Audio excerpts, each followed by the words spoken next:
ফেব্রুয়ারিতে ত্রয়োদশ জাতীয় সংসদ নির্বাচন। সারা দেশ প্রস্তুত হচ্ছে একটি অবাধ, সুষ্ঠু ও গ্রহণযোগ্য নির্বাচনের জন্য। কি ভাবছেন সাধারণ মানুষ থেকে শুরু করে আগামীর জনপ্রতিনিধিরা? সে কথা জানাতে ডিবিসি নিউজের ইলেকশন এক্সপ্রেস ছুটে যাচ্ছে সব সংসদীয় আসনে। এখন রয়েছে সংসদীয় আসন 94, নড়াইল 2-এ। স্বাগত জানাচ্ছি সিএসআরএম ডিবিসি ইলেকশন এক্সপ্রেসে। আমার সঙ্গে এই মুহূর্তে যুক্ত আছেন ন্যাশনাল পিপলস পার্টির চেয়ারম্যান। কথা বলবো, জানার চেষ্টা করবো এই নড়াইল 2 আসনে তিনি জোট হয়ে কতটা সম্ভাবনা নয় প্রার্থী।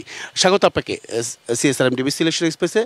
আপনাকে যদি জোটের মাধ্যমে এখান থেকে মনোনয়ন দেওয়া হয়, বিএনপি যদি দেয়, তো সেক্ষেত্রে আসলে কি করতে চান এই আসনটির জন্য? আপনারা স্বাগতম। আমার নড়াইল 2 আসনের সমস্ত জনসাধারণকেও স্বাগতম জানাই। আমাকে নড়াইল 2 আসনে যদি মনোনয়ন দেয় তাহলে আমি এলাকায় কি করতে চাই। আমি আপনারা জানেন যে আমি খালেদা জিয়া এবং তারেক জিয়ার নেতৃত্বে দীর্ঘ 18 বছর ধরে একসাথে আছি। প্রথম 18 দল করেছি, পরে 20 দল করেছি এবং তারপর আমরা যুগপৎ আন্দোলন করছি। ফ্যাসিস্ট সরকারকে খটানোর জন্য আমরা রাজপথে দীর্ঘদিন ধরে কাজ করছি এবং ফ্যাসিস্ট সরকার আমার অত্র এলাকায় নড়াইলবাসীর বিরুদ্ধে যারা রাজপথে ছিল তাদের বিরুদ্ধে মামলা হামলা করেছিল। আপনি জানেন আমি সুপ্রিম কোর্টের সিনিয়র আইনজীবী। সুপ্রিম কোর্টের সিনিয়র আইনজীবী হিসেবে আমি আমার এলাকার সমস্ত জনসাধারণ যারা মামলা খেয়েছিল, যারা হচ্ছে, তাদের আমি জামিন দিয়েছি বিনা পয়সায়। আমি এলাকার সাথে দীর্ঘদিন ধরে জড়িত, এলাকার উন্নয়নের সাথে আমি জড়িত। আমি এখানে মসজিদ, মাদ্রাসা, স্কুল, কলেজ, বিভিন্ন জায়গার সভাপতি। আমি চেষ্টা করছি দীর্ঘ লাইফ ধরে আমার জীবনে যে আমি এলাকার যত লোক আছে, আমি প্রায় লোকের কর্মসংস্থানের ব্যবস্থা করছি।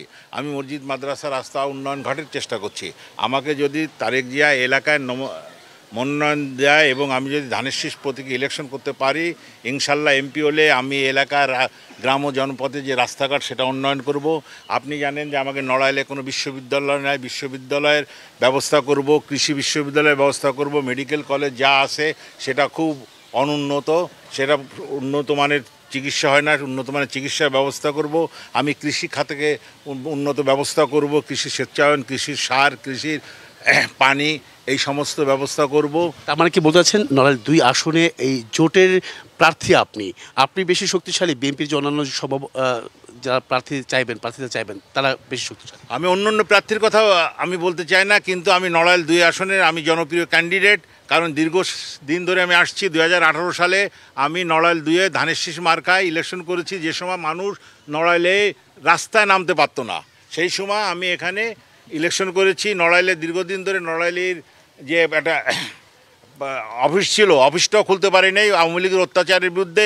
কিন্তু আপনারা যারা ডিবিসি এবং অন্য চ্যানেল দেখছেন তারা দেখছেন যে 2023-এর 28শে অক্টোবর ক্র্যাকডাউন হলো এবং ওখানে আমাদের ন্যাশনাল পিপলস পার্টির মঞ্চটা পোড়ায় দিল। তারপর থেকে আমরা প্রতিদিন ঢাকার Kakrail to press club to Motijheel to হাইকোর্টে আমি আমার দল নিয়ে শেখ হাসিনার বিরুদ্ধে কণ্ঠস্বরভাবে রাজপথে ছিলাম। আমার আগে ছিল আর র্যাব। আপনাকে না দেওয়া হয়, অন্য কাউকে দেওয়া হলো এই আসনটি থেকে, সেক্ষেত্রে এক হয়ে কাজ করবেন?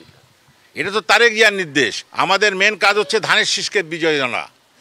যাকেই দিক আমরা ধানের শীষ বিজয় করে এই নড়াইল 2 ধানের শীষে এমপি করে তারেক জিয়ার হাতকে শক্তিশালী করে তারেক জিয়া যাতে ভবিষ্যতে প্রাইম মিনিস্টার হতে পারে সেই ব্যবস্থার জন্য আমরা কাঁধে কাঁধ মিলে কাজ। জামাত কতটা শক্তিশালী প্রতিপক্ষ বলে মনে করছেন?